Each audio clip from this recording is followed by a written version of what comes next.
नमस्कार दोस्तों।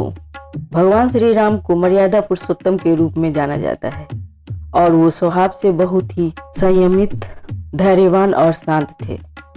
दोस्तों, रामायण में ऐसे कई प्रसंग हैं जिन्हें सिर्फ सुनकर ही शायद आपको और हमें क्रोध आ जाए, लेकिन जब भी श्री राम के सामने वो प्रसंग हुए तो उन्होंने क्रोध नहीं किया। लेकिन जब भी बात न्याय और धर्म की रक्षा की आई, श्री राम भी अपना क्रोध रोक नहीं पाए और उस क्षण उन्होंने अपने क्रोध का प्रदर्शन किया।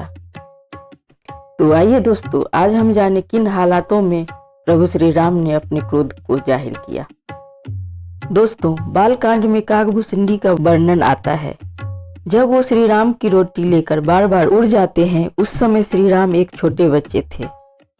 तब श्री राम क्रोध में अपने हाथों को तीनों लोकों में व्याप्त कर लेते हैं, जिस पर कागभूषुंडी को उनकी वास्तविकता का ज्ञान होता है और वे उनकी शरण में आ जाते हैं।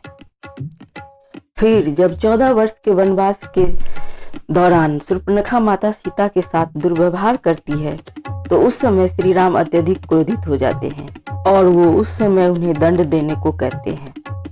और सुग्रीव जब उन्हें बताते हैं कि उनके भाई बाली ने किस तरह उसका अपमान कर उसे राज्य से बाहर निकाल दिया और बलपूर्वक उनकी पत्नी को भी छीन लिया, तो इस पर प्रभु श्री राम अत्यधिक क्रोधित हो जाते हैं और अत्यधिक क्रोधित हो कहते हैं कि पुत्र के समान अपने छोटे भाई की पत्नी को बलात् में रखने वाला बाली निश्चय ही मरण योग्य है।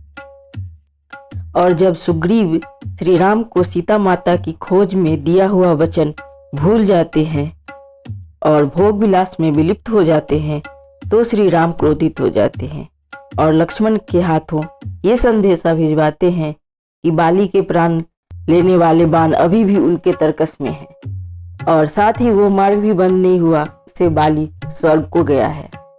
जब लंका जाने के लिए प्रभु श्री राम समुद्र देवता से 2 दिनों तक प्रार्थना कर रास्ता मांगते हैं, लेकिन जब वो रास्ता नहीं देते हैं तो प्रभु श्री राम क्रोधित हो जाते हैं और उन्हें अपने बाणों से सुखा देने की धमकी देते हैं।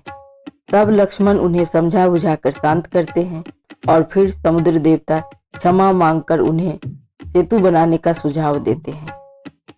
जब रावण अपने प्रचंड पराक्रम से वानरों का नाश करने लगता है, तो श्री राम क्रोधित हो जाते हैं। तब वे कहते हैं कि यही उचित होता कि इसका वध मैं पहले दिन ही कर दिया होता। और अंत में जब राज्य अभिषेक के बाद महर्षि दुर्वासा श्री राम के पास भोजन करने आते हैं, तो इंद्रदेव से कल्प वृक्ष की मांग करते हैं, किंतु जब इंद्रदेव को विलंब होता है तो श्री राम क्रोधित हो जाते हैं और अपने बाण द्वारा एक संदेश इंद्र को भेजते हैं। तब भयभीत होकर इंद्र तत्काल कल्प वृक्ष को श्री राम के पास भेज देते हैं। अगर आपको ये वीडियो पसंद आया हो तो इसे लाइक कीजिए और अपने जानने वालों के साथ शेयर कीजिए। साथ ही चैनल को सब्सक्राइब करना और बेल आइकन को दबाना ना भूलें। अगर दोस्तों आपके पास कोई सवाल या सुझाव हो तो कमेंट सेक्शन में बताना ना भूलें। धन्यवाद।